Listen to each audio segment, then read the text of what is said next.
I can't believe we're already in the holiday season. I personally love the holidays, but it also tends to stress me out. Common stressor that I hear is family dynamics. That's a thing that constantly shows up when I work with people year after year, and I'm not gonna lie, it's something that shows up for me too. In this video, I'm gonna give you actionable tips to help you deal with family dynamics, particularly around setting limits and boundaries. The holidays can be stressful because there's more family expectations, more family gatherings, more instances of potentially seeing different family members. So maybe there's family dynamics that you can avoid for the most part during most of the year, but definitely in the holidays are things that might show up. Maybe there's issues with pressure or expectations of having to be the perfect parent or child or do all the school events, buy all the gifts, make sure your house is fully decorated, all the stuff, send out the Christmas cards, whatever that looks like for you. Specifically when it comes to like the family dynamics and pressure, I want to talk a little bit about setting boundaries because ultimately one thing that can really contribute to stress is when you set no limits and you're just like a yes, yes, yes, yes to everything. And you don't get really clear on like, what do you need? What do you want? Or how are you going to handle certain situations? If we remember, a boundary is simply what's okay and what's not okay. That's the easiest definition. That's definition from Brene Brown. Identifying for you in a given situation what's okay for you and what isn't. And what isn't okay, setting a very clear limit about that. Again, a boundary isn't about an ultimatum or trying to control other people's behavior. It's ultimately about you getting clear on what you need to be okay. Number one is all about being clear and direct when communicating your limits. So one thing that can really get you stuck is if you're like unsure, uncertain, or you don't respond with a very clear like yes or no, or what you're going to do in a certain situation, then the listener, the other person who you're having a conversation might completely interpret something different. And so in order to really make sure that there's no misunderstandings on your part, trying to be as clear and direct as possible. Now, I'm not saying when push comes to shove that the other person might not still hear or interpret things a certain way, maybe to suit their benefit, maybe because they wanted to hear something, but at least you know that you were being as clear and direct as possible so it can reduce some of the guilt that you have about expressing this limit. So for example, if let's say you have to split time between multiple events, so you have to go to your family's house and your partner's family's house, or let's say there's a blended family or you're a child of divorced parents, whatever the case is, maybe you have to split between your parents' house and all that stuff, then you have to be really clear what you're going to do in each situation. So let's say you're talking to your mom and she says, hey, we're planning Thanksgiving dinner.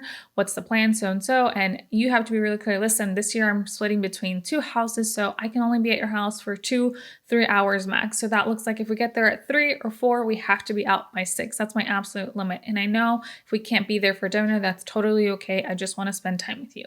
So you're being as clear and direct as possible in a situation, right? It might be something along the lines like, you know what, this year we've actually decided that we're going to celebrate on Christmas morning instead of Christmas Eve or Noche Buena. That's the tradition that we want to have in our household. So we're not going to celebrate until the morning, not till the evening. Again, you're just being really clear on what you need. Ultimately, with this first limit and anything I'm going to talk about, you just need to think about, all right, what's on the agenda for the upcoming weeks? And then what do you need or what do you not need? And how do you need to express that? If you're not sure because things are changed or things are still coming up, think about last year and think about where you got stuck, or think about what you wanted to do differently, but because you couldn't express it or you weren't really clear on how to execute this boundary, you got really stuck in a situation that added more stress for you. This next tip is about using I statements. So if you're unfamiliar with an I statement, it's I feel blank when blank because of this, I need blank, right? So you're going to kind of fill that in. So for example, I feel stressed when I have to host because it's too much for me.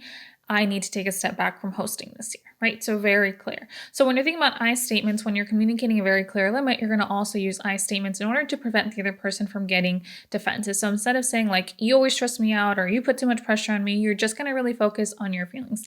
Now, again, I'm not going to say that the other person still might not have a hard time hearing it, but if you can focus on how you feel and what you need instead, like a positive need, then there's more likelihood that you guys can come up with a plan and hopefully there's less conflict in that conversation.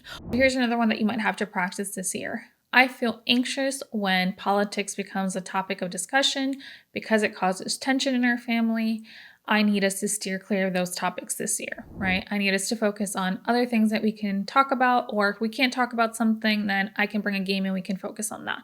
Again, you're being very clear on how you feel and what you need instead. If you really need help applying this, look at the comments below on how you can download my Setting Boundaries one-on-one guide. So this is going to also guide you through how you can actually do this worksheet to write things down and brainstorm what you can actually say or do related to these holiday situations.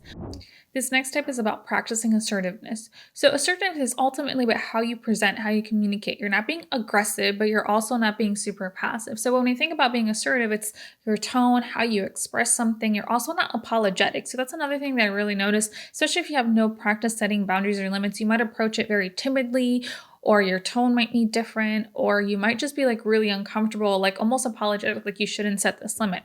Again, when you recall what the whole purpose of boundaries are, it's not to make the other person uncomfortable or control their behaviors, but ultimately to make sure what's okay for you is that you're ultimately advocating for your needs. And that's it. Again, you're not going to tell the other person to do something different. You're just going to focus on what you're going to do instead. So again, when we think about practice assertiveness, it's just approaching it very clear. So if there is pushback, you can say, I really understand that this bothers you, and this is something that's really important to me. So I know this tradition is important to you, but this year I'm going to do something different. So we can brainstorm possible solutions or alternatives, but that's what I'm going to do this year.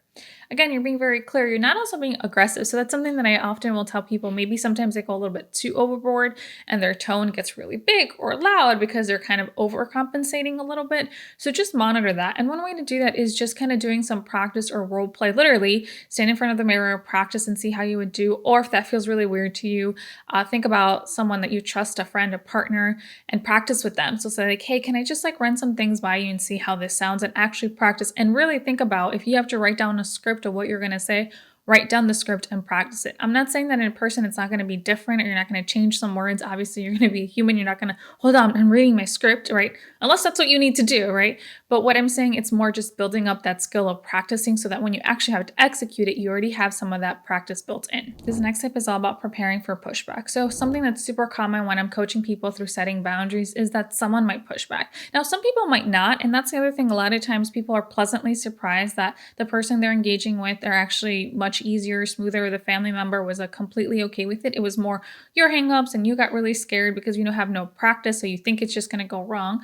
But other times I have seen a lot where there is a lot of pushback, right? Depending on the family member, especially if this is the first time you're changing the status quo or doing something different, that there is going to be some pushback. Or maybe if you're thinking about, like, let's say your partner's family and you're the one that's setting a limit and that family dynamic does not know what limits are, that of course it's going to feel uncomfortable for you. But ultimately, when I think about preparing for pushback, it's both mentally and what you're actually going to say. So like mentally, emotionally, think about like, okay, it's going to feel uncomfortable. You might feel guilty. You might even get shamed depending on the person, or make you, again, give you that guilt trip. And I just really don't want you to internalize that. You can feel whatever you feel. Again, I'm all a proponent for feelings are just feelings and they come and go. But I don't want you to let those feelings stop you, or the pushback, or being unprepared for the pushback to stop you. So if you're like really excited, okay, I psych myself up, I'm gonna set this boundary and this person's just magically gonna accept it. And when they don't and they push back, you cave, then that's not really helpful for you. It's still great that you did it and that's really important, but I also want you to actually follow through with the execution. So when I think about preparing for pushback, it's just mentally thinking about who is the person that you think is most likely going to struggle with this pushback, if it's like a family dynamic or multiple people, and how you're going to handle that and what are the responses you're going to do. This is also going to loop in the previous step of practicing assertiveness. So if you prepare for pushback and you already know what the response is going to be from someone when you're having that conversation, you can just really acknowledge, like, I know this is really hard for you. I hear that this is difficult and this is really important to me for my family or for my well-being. And that's it, right? Just kind of continue reiterating your point without, again, invalidating or really getting aggressive. Now, obviously, depending on the situation, because like the dynamic, is that person going to get really critical or they're going to get aggressive? So then you need to figure out beforehand how you're going to navigate that. This tip is about scheduling me time. Why is that important, especially when you're setting limits and navigating these family dynamics? Is that ultimately it is hard, especially if this is the first time you're doing it. So I also want you to incorporate time for yourself. Again, especially if you're anticipating some pushback or some difficult conversations, maybe build in some time after that difficult conversation. You know what? I'm going to take a walk, or I'm going to, put on my favorite Audible and listen to something that just really I enjoy while I take this walk and I decompress. So also thinking about, as you're setting these limits or as you're doing something different, right, that you're actually going to practice. So again, going back to that limit of like, okay, we're leaving at 6 because we have to go. Being prepared for in that moment, okay, you're going to actually get up and leave. And if your parent gives you some pushback, like being comfortable with like, okay, this is going to be hard. So I'm going to need to be prepared for that uncomfortable experience. So maybe on the ride to my other parents' house, I either ask my partner for some support, right? And I'd be like, you know what, I just need a hug before we go or before we get into the car. Or you know what, can we just listen to like some really calming music so that I can kind of decompress from that difficult conversation with my mom?